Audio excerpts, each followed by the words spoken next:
My heels clicked sharply against the polished marble floor as I walked into the town hall, sunlight spilling through the tall glass windows behind me. The nameplate on my office door gleamed, Mayor Charlotte Miller.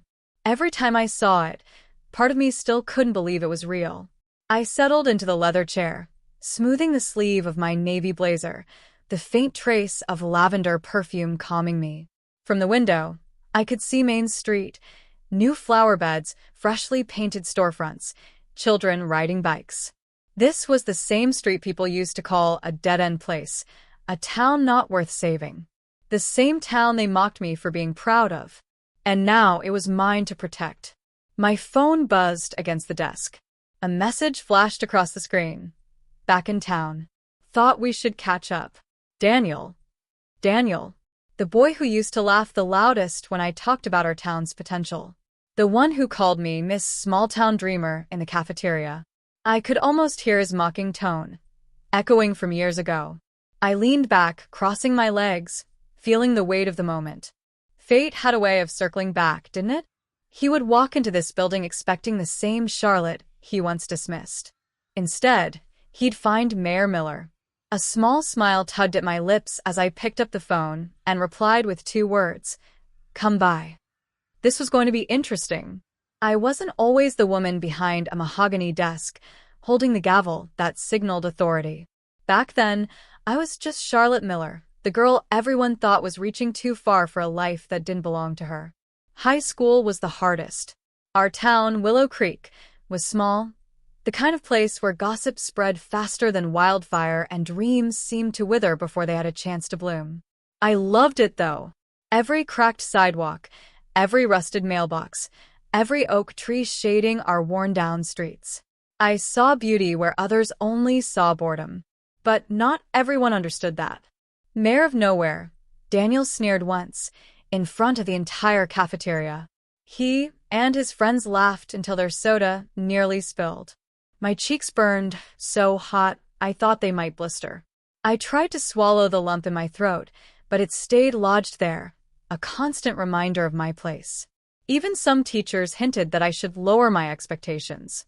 Charlotte, Mrs. Kent, my history teacher, had said with a tight smile, "Dreams are wonderful, but you need to be realistic. Kids like you don't end up running towns, you leave them." Those words cut deeper than Daniel's laughter.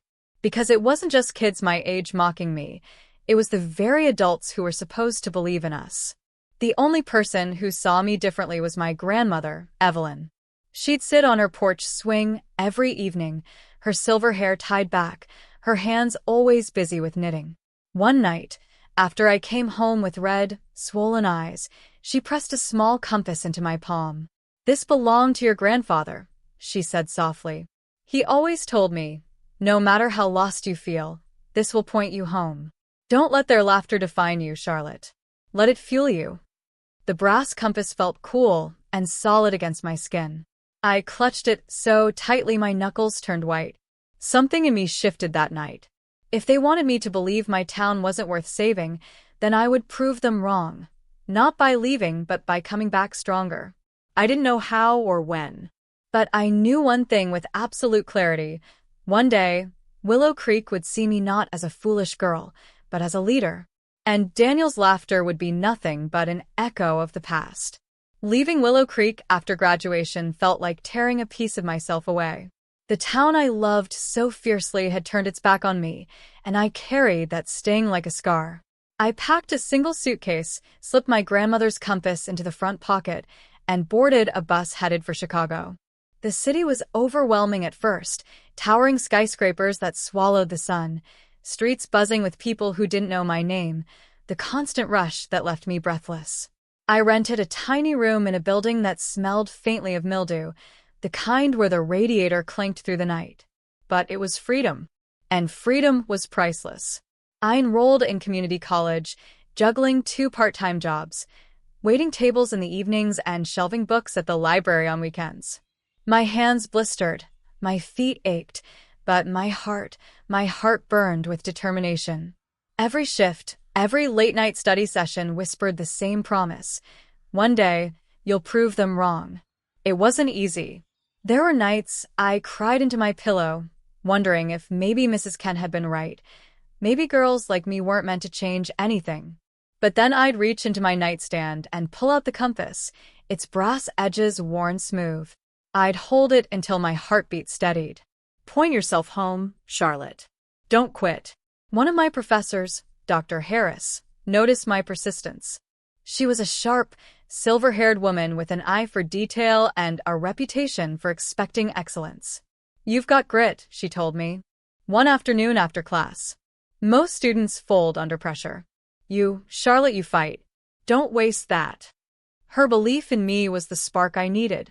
Under her mentorship, I threw myself into political science and public administration.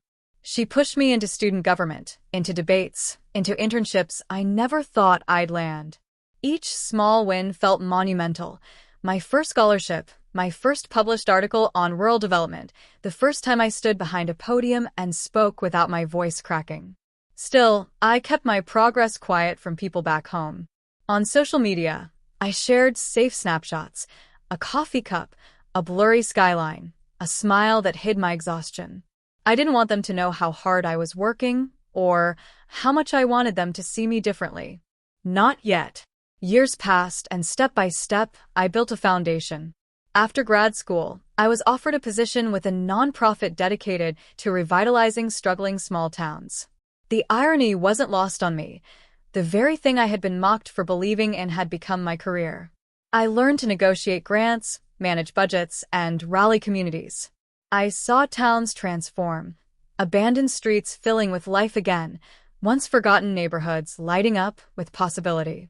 And all the while, a quiet thought pulsed in the back of my mind.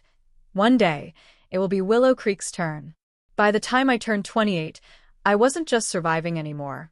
I was leading projects worth millions, advising mayors, standing on stages where people listened, really listened, when I spoke. But I never bragged to the ones who had mocked me.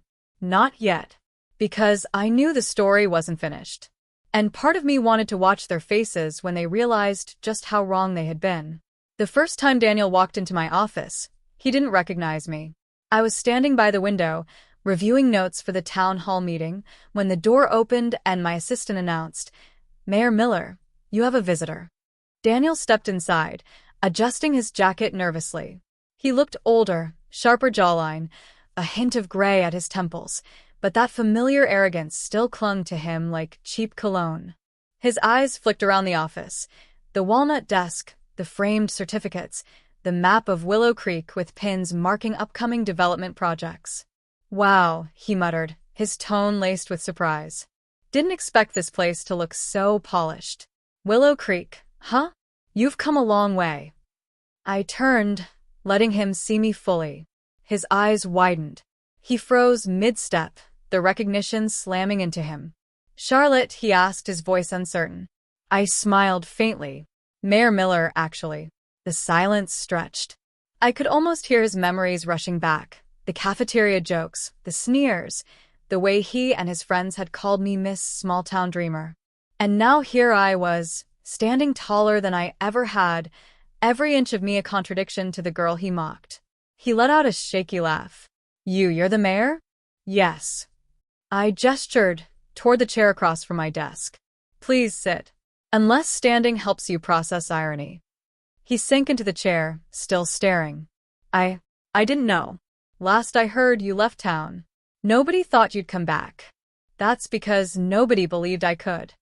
I leaned forward, my hands folded neatly on the desk. "But I did. And not just to come back, to lead. To prove Willow Creek is more than a punchline." Before he could respond, the door opened again.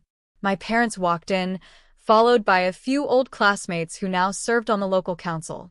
Their chatter died instantly as their eyes landed on me behind the desk. I watched the realization ripple across their faces, disbelief giving way to silence. "Charlotte," my mother whispered. "Yes, Mom," I said evenly. "It's me. The same daughter you once told should be more realistic. The same girl who was laughed out of classrooms. Except now, I'm the one shaping this town's future." The room felt heavy with their shock. No one spoke. Their eyes darted around, taking in the polished bookshelves, the photos of ribbon cuttings, the awards from state and federal organizations.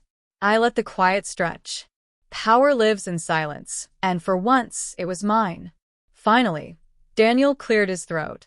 I owe you an apology. I tilted my head, waiting. I was cruel. Back then, I didn't see it.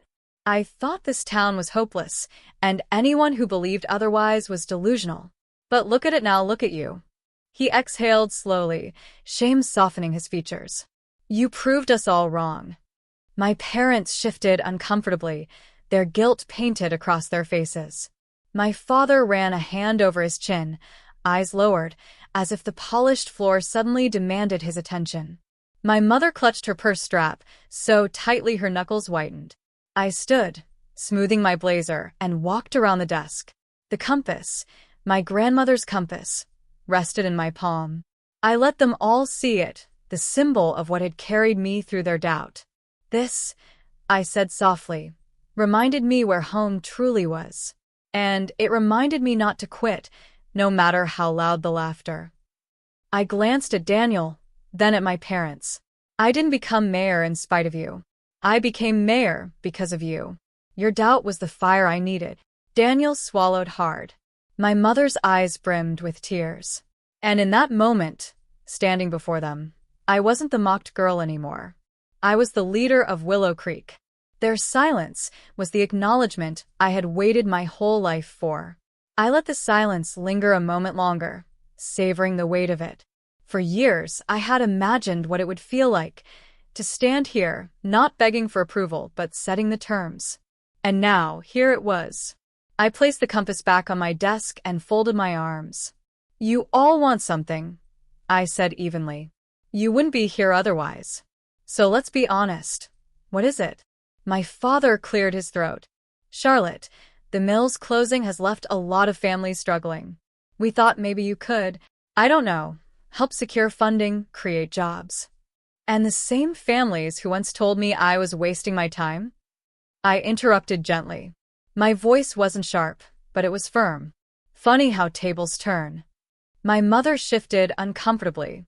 We didn't mean. Yes, you did, I said. You meant every word. And that's fine. But if you want my help now, it comes with conditions. Daniel leaned forward, curiosity flickering in his eyes. What kind of conditions? I turned to him first. For you, Daniel? Stop tearing people down to make yourself feel taller. You thought mocking others was power, but it was weakness. If you want a seat at this table, at my table, you'll have to show this town you can build, not destroy. His jaw tightened, but he nodded slowly. Then I faced my parents. For you too? Support. No more doubting, no more cutting me down when I reach higher than you're comfortable with. If you want me involved in rebuilding this town, I need you to be the parents you should have been years ago, the ones who believe in me, not the ones who clipped my wings. Tears pooled in my mother's eyes, but she said nothing. My father bowed his head. And for Willow Creek itself, I continued, my voice steady. We stop pretending we're nothing more than a dying town. We invest in education, in small businesses, in our people, but that requires effort. It requires showing up, volunteering, putting in sweat equity. I can secure grants and resources, but without the town's commitment, it's meaningless. Daniel glanced at my parents, then back at me. So, you're saying you'll help if we change? I smiled faintly. Exactly. I'm not here to hand out favors. I'm here to lead. And leadership means accountability. If you want me in your corner, you'll meet me halfway. The weight of my words settled over the room. No one argued. No one scoffed. For the first time, they were listening. Really listening. I walked back around the desk, each step deliberate, and sat in my chair again. This is the new Willow Creek. My Willow Creek. Either you grow with it, or you get left behind. Daniel lowered his gaze, his usual smirk replaced with something new, respect, maybe even regret. My parents sat quietly, absorbing the reality of my conditions. It was no longer about me proving myself. I already had. Now, it was about whether they could rise to meet me. Change didn't happen overnight. It never does. But slowly, I began to see cracks in the walls people had built around themselves. Daniel was the first surprise. Instead of hiding behind excuses, he started showing up at town meetings, not to argue, but to listen. When a group of teenagers pitched the idea of turning an abandoned lot into a community garden, he volunteered to help. Watching him haul soil in a wheelbarrow, sweat streaking down his face, I almost laughed at the irony. The boy who once mocked me for dreaming was now helping others plant theirs. My parents changed too, in quieter ways. My father stopped brushing off my ideas with that old, dismissive tone. He began asking questions, not out of doubt, but out of genuine curiosity. My mother, for the first time in my life, introduced me proudly. "This is my daughter, the mayor of Willow Creek." The words caught in her throat the first time, but the pride in her eyes told me they were real. The town itself began to breathe again. Storefronts reopened. Families gathered at weekend markets. Kids rode their bikes down streets that felt alive with possibility instead of forgotten by time. And every time I walked through those streets, I carried the compass in my pocket, the same one that reminded me where home was, even when home didn't seem to want me. One evening, after a particularly long council session, I stepped onto my grandmother's old porch. The swing creaked beneath me as I sat down, the compass resting in my palm. The town stretched out before me, familiar, imperfect, but alive.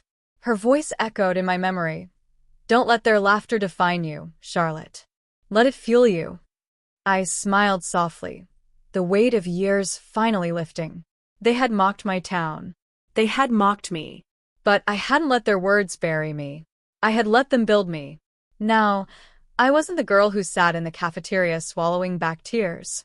I wasn't the daughter who kept her dreams small to make others comfortable. I wasn't the outcast mocked for daring to believe in a forgotten place. I was Mayor Charlotte Miller. And as long as I held this compass, this reminder of where I came from, I knew exactly where I was going. Final line, voiceover punch. They mocked my town once. Now, I lead it with pride, and no one's laughter can touch me anymore.